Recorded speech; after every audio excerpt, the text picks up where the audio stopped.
हम बैकग्राउंड पे चलते हैं कि किस तरह से हमारे पास जो आज जो पीरियोडिक टेबल जिस शक्ल में है, जो क्लासिफिकेशन आज चल रही है, वो उसकी हिस्ट्री क्या है। तो शुरू करते हैं हम डुब्रीनर लॉ ऑफ ट्रायड से। हमारे पास जो Dobereiner was a German scientist who tried to establish relationship between atomic masses and the properties of elements. हमारे पास जो खसूसियात थी एलिमेंट्स की, उसका रिलेशनशिप डुब्रीनर बनाने की कोशिश की, किसके साथ? एटॉमिक मासेस के साथ। हमारे पास नाम में है डुब्रीनर लॉ ऑफ ट्रायड। ट्रायड का मतलब ट्राई, तीन। तो इसके एक ग्रुप के अंदर तीन एलिमेंट्स थे। The group of three element that have similar physical and chemical properties are called as triads. Triads हम कह रहे थे ऐसे, इसके ग्रुप जो होते थे वो ट्राई की फॉर्म में होते, तीन की फॉर्म में होते थे। लॉ क्या कहता है? The atomic masses of the middle element of the triad is approximately equal to the arithmetic means of the atomic masses of remaining two elements. मतलब क्या है? एक ट्राइड में जो हमारे पास पहला और आखिरी एलिमेंट होगा, उन दोनों के एटॉमिक मासेस का अगर हम अर्थमेटिक मीन या एवरेज निकालते हैं, तो जो एटॉमिक मास आएगा वो मिडल वाले का आएगा। और ऐसे ट्राइड की जो खसूसियात हैं वो सिमिलर होंगी। एग्जाम्पल देते हैं, यहाँ पे हमारे पास जो हैं तीन ट्राइड्स दिखाए गए हैं। तीन ट्राइड्स में हमारे पास अगर हम देखें, लिथियम, सोडियम, पोटेशियम। इसके अंदर हमारे पास जो दो एक्सट्रीम है, लिथियम और पोटेशियम, इन दोनों के एटॉमिक मास का मीन लेके जो आंसर आता है that is 23 and that is the atomic mass of sodium.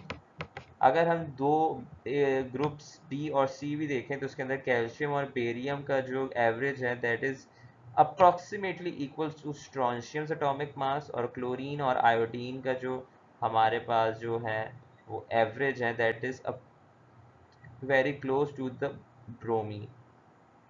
लेकिन ये डोब्रीनर जो ट्राइड थे, ये जो हमारे पास बाकी जो सिमिलर एलिमेंट्स थे वो वहाँ पर काम नहीं करे। तो हमारे पास इसका जो डिसएडवांटेज क्या है कि ये बहुत लिमिट तक, कुछ ग्रुप्स तक, कुछ ग्रुप्स में ये हमें ट्रेंड नज़र आ रहा था, लेकिन जैसे जैसे हम आगे गए, हमने आगे देखा, तो हमारे पास जो है ये हमें ट्रेंड नज़र नहीं आया। तो इस पीरियोडिक टेबल की क्या थी? लिमिटेशन थी। आगे बढ़ते हैं।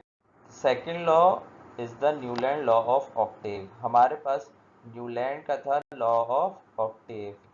नाम से पता चल रहा है ऑक्टेव मतलब आठ। According to Newland law, Newland an English chemist in between 1864 to 1869 के बीच में के, के बीच तक इसने ये लॉ और ये पीरियोडिक टेबल दिया। जो स्टेटमेंट है वो ये है कि when all the atomic masses are arranged in ascending order. Ascending order का मतलब है कि हमारे पास छोटे से बड़ा, मतलब अगर हम इसको असेंडिंग ऑर्डर में अरेंज करें एलिमेंट्स को on the basis of the atomic masses, तो the properties of every eight element will be similar to those of the first one. मतलब क्या है? अगर हम यहाँ पे देखें एग्जाम्पल में, लिथियम से अगर हम आठवां एलिमेंट करें, lithium, beryllium, boron, carbon, nitrogen, oxygen, fluorine, sodium. तो सोडियम हमारे पास आठवां है, और हाँ इन दोनों की जो खसूसियात है वो मिलती हैं। क्या मतलब है? हम सबको पता है lithium, sodium, potassium, iridium, caesium आज की तारीख में एग्जिस्ट करते हैं इन अल्कली मेटल्स। अल्कली मेटल्स की बहुत बड़ी खसूसियात होती है कि ये एक्सप्लोजिव होते हैं इन वाटर। अल्कली और अल्कलाइन अर्थ मेटल्स की ये प्रॉपर्टी होती है, in water they are explosive, water से एक्सप्लोजिवली ये रिएक्ट करते हैं। सो लिथियम और सोडियम की ये सेम प्रॉपर्टी है। सोडियम और पोटेशियम की भी, अगर सोडियम से हम आठवां एलिमेंट गिरें तो हमारे पास क्या आता है? Potassium. They have the same property. अगर हम किसी और की एग्जांपल लें, सपोज कार्बन, कार्बन से आठवां गिने तो हमारे पास आता है silicon. And they both have the property of catenation. इनके पास होती है कैटिनेशन की प्रॉपर्टी, जिसमें ये क्या होते हैं? ये लॉन्ग चेन बनाते हैं, अपने जैसे एलिमेंट से मिल मिल के एक लॉन्ग चेन बनाते हैं, दैट इज कैटिनेशन।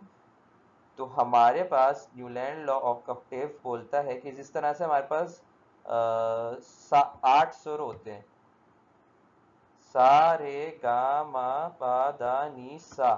तो जिस तरह से आठवां सुर जो होता है वो पहले सुर के जैसा होता है, इसी तरह से हमारे पास जो पहला एलिमेंट और आठवां element will have the same property. इस लॉ के हमारे पास एडवांटेज ये थे कि this law provided the idea of classification of similar element in groups. हमारे पास ग्रुप्स के अंदर क्लासिफिकेशन का आइडिया दिया था, और टेब्यूलर फॉर्म का, एक टेबल की फॉर्म में पहली दफ़ा हमारे पास ये आइडिया आया था। अच्छा, डिसएडवांटेज के शुरू हुए कि जिस तरह से पहले से this law is not applicable to all elements, हर एलिमेंट्स पे ये एप्लीकेबल नहीं था। This arrangement did not provide the place for novel gases because they were not discovered at the same at that time. जब हमारे पास बाद में novel gases discover हुई थी तो ये ग्रुप में फिट नहीं हो रही थी। The heavier elements could not be accommodated. जो हमारे पास heavy elements होते हैं, heavy metals होते हैं, जिस तरह से आयरन है, कॉपर है, जब उनको इस ग्रुप में डाला गया तो वो सेम रिपीटिशन नहीं दिखा रहे थे, so that's why this group failed.